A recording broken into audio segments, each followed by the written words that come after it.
कहानी है निशा की, जो कि एक कॉलेज स्टूडेंट है। निशा अपने फैमिली के साथ रहती थी।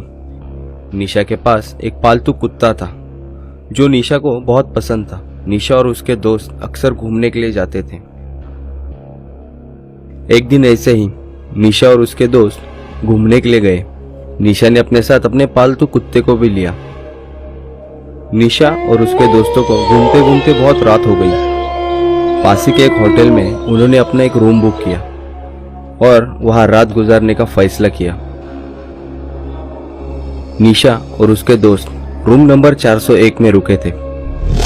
उसी फ्लोर पर एक और कमरा था, 402, जो बड़ा ही पुराना और सालों से बंद पड़ा हुआ था। निशा ने वेटर से उस कमरे के बारे में पूछा तो उसे पता चला वहां सालों पहले किसी ने फांसी ली थी और तब से वो कमरा बंद था। निशा ने ये बात अपने दोस्तों को बताई। तब उसके दोस्त उस पर हंसने लगे और उसे कहने लगे कि ऐसा कुछ नहीं होता। हालांकि निशा का भूतों पर विश्वास नहीं था।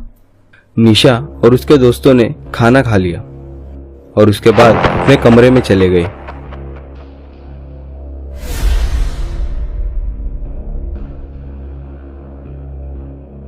कमरे में सब देर रात तक बातें कर रहे थे। तभी एक दोस्त निशा से बोला, क्या तुम उस कमरे में अकेली सो सकती हो? निशा ने अपना डर छुपाते हुए कहा, उसमें कौन सी बड़ी बात है, मैं भूत प्रेत पर विश्वास नहीं करती।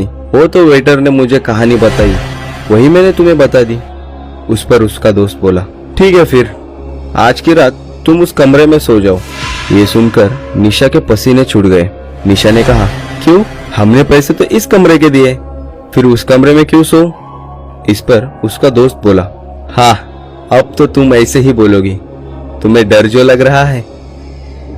उसके दोस्त ने कहा, ठीक है तुम अपने कुत्ते को लेकर आज की रात अकेले उस कमरे में सो जाओ। निशा के दोस्त ने वेटर को पैसे देकर उस कमरे की चाबी ले ली और निशा और उसके कुत्ते को उस कमरे में सोने के लिए भेज दिया। निशा ने गुस्से में तो बोल दिया, पर वो कमरा देखकर वो बहुत डर गई, क्योंकि वो कमरा बहुत डरावना और पुराना था। निशा एक बेड पर लेट गई और उसका कुत्ता उसी बेड के नीचे जाकर बैठ गया। निशा को नींद नहीं आ रही थी।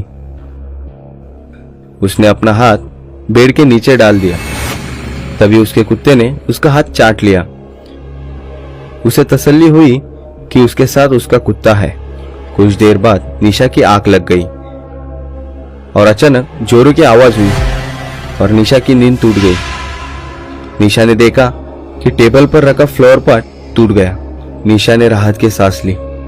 उसने अपना हाथ बेड के नीचे डाल दिया और उसके कुत्ते ने उसका हाथ चाट लिया और बाथरूम जाने के लिए अपने बेड से उतर गई। जैसे ही वो बाथरूम का दरवाजा खोलती है, उसे दिखाई देता है कि बाथरूम में उसका कुत्ता मरा पड़ा हुआ है। उसे देखकर मानो उसके पैरों तले जमीन खिसक गई।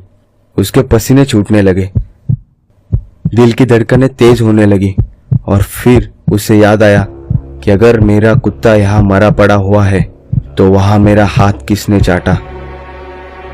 निशा बहुत ही डरी हुई है, फिर भी वो अपने बेड की तरफ बढ़ती है और जैसे ही वो बेड के नीचे देखती है